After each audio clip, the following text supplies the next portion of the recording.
Good morning.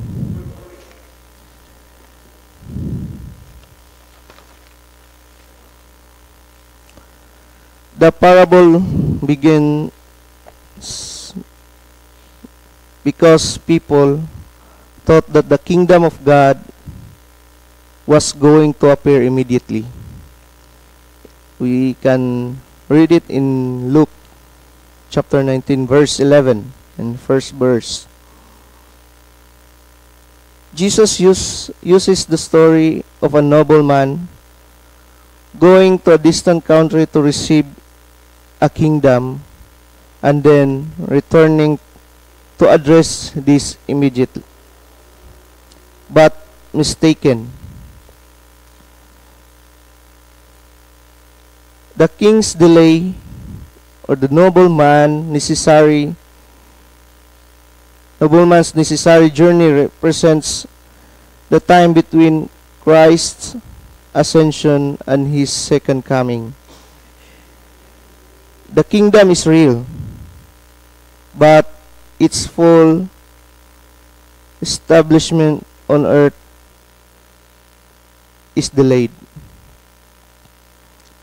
This forces us out of passive waiting and into active engagement. The citizens who send a message, and the message is, we do not want this man to reign over us. In chapter 14, highlight the active opposition Christ and his message face in the world, and often within our own hearts.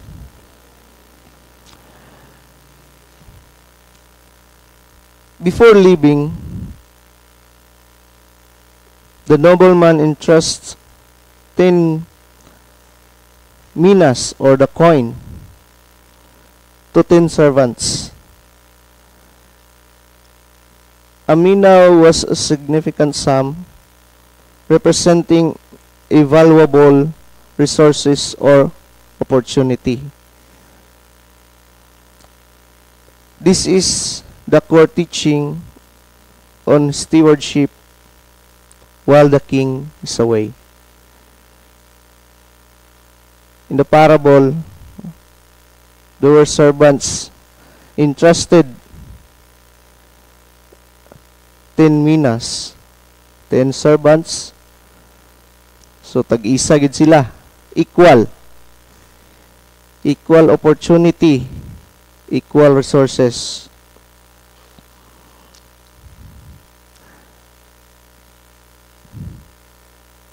Every servant is given the same amount, 1 coin each, or 1 mina, signifying that every follower of Christ, regardless of their apparent talent, wealth, or status, is given equal opportunity to serve and invest the kingdom's resources. It means that kitang tanan, no, gihatagan kitag opportunity sa Dios, equal opportunity to serve, to invest sa iyang gingharian, whether it is talent, spiritual gifts, influence, time, or money.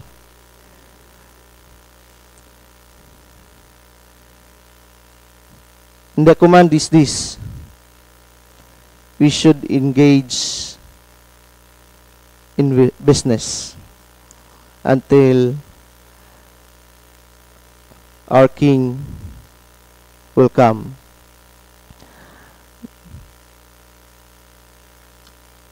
The Greek word used implies investing or doing business.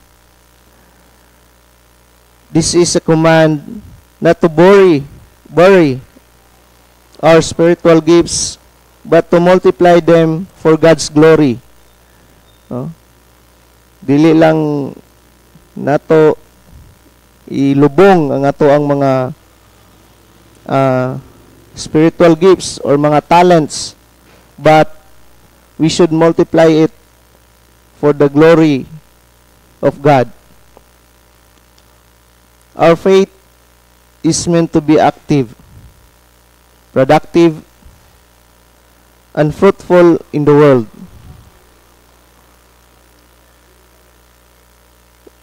Gihatagan kitag pagtuo sa Dios, no? And this is meant to be active, no? Dili lang kini passive, no? Kinahanglan aktibo kini nga faith. Kinahanglan gigamit kini nato, no?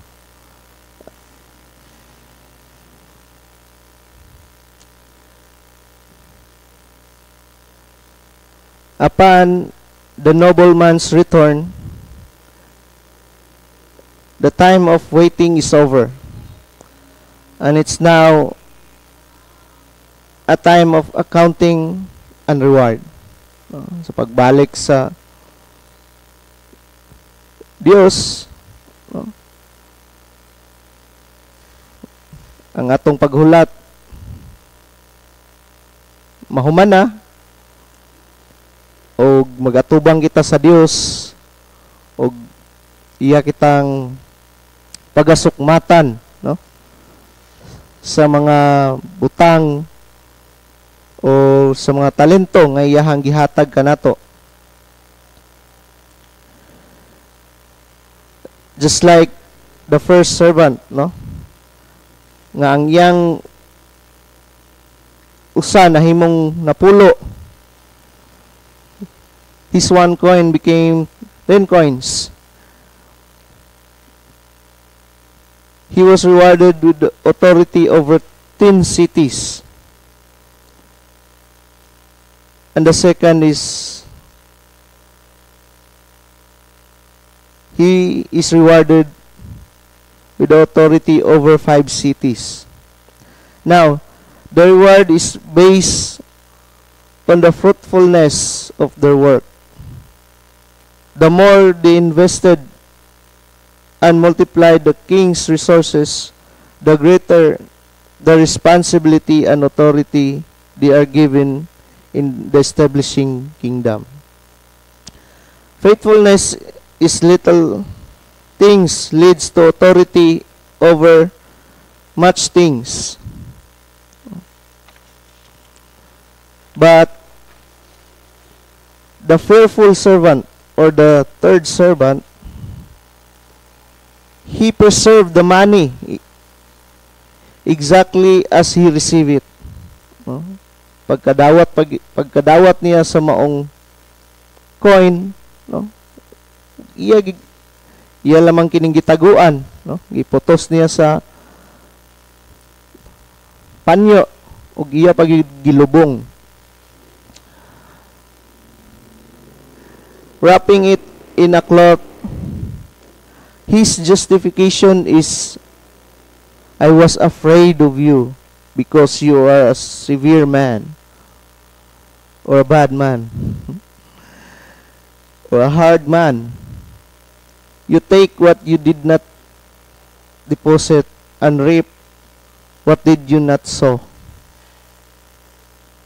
The nobleman calls him out on his paralyzing fear and misunderstanding of his master's character.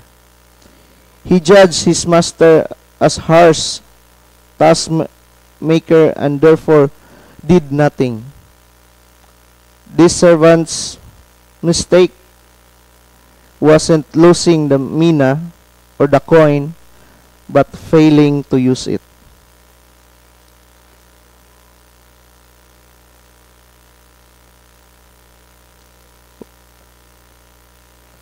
We hope that we should not fail to use what talents God gave us. The parable teaches us that non-action is also a form of unfaithfulness. Kanang wala tay buhaton bitaw is also a form of unfaithfulness.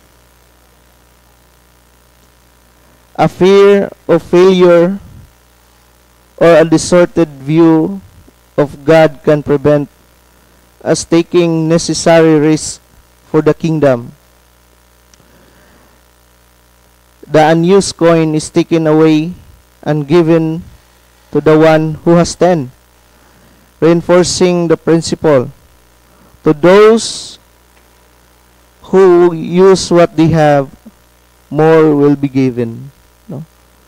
Sa dihang igamit, no, nila ang kung unsang naa sa ilaha, kung gamit nila sa nga sakto, no, labi na diha sa tuang trabaho, once we manage properly and faithfully our work, no, surely ang atong mga agalon ipromote ta, no, inanha gyapon sa gingharian sa Dios kung andam ta magpagamit sa Dios, no, o kung ato lamang gamiton ang atong resources diha sa gingharian sa Dios, it will multiply, no? Sama ra gyapon na sa to ang finances, no, unsa gingon sa Dios, give and it shall be given, no? Same principle. And I will leave these 3 questions.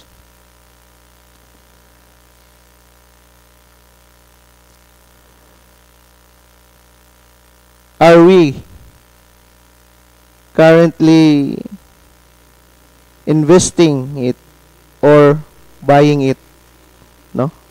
Nato ang mga talents, rules, sphere of influence, amount of time, are we currently investing it?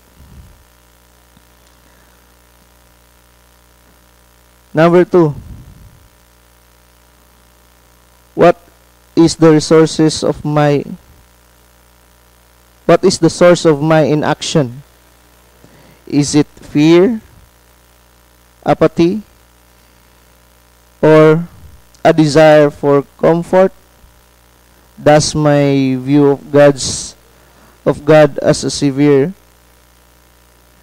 keep me from actively serving Him? No? And lastly, am I living in the way that demonstrates I am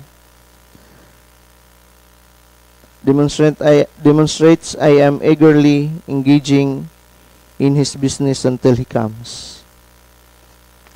And once again, good morning.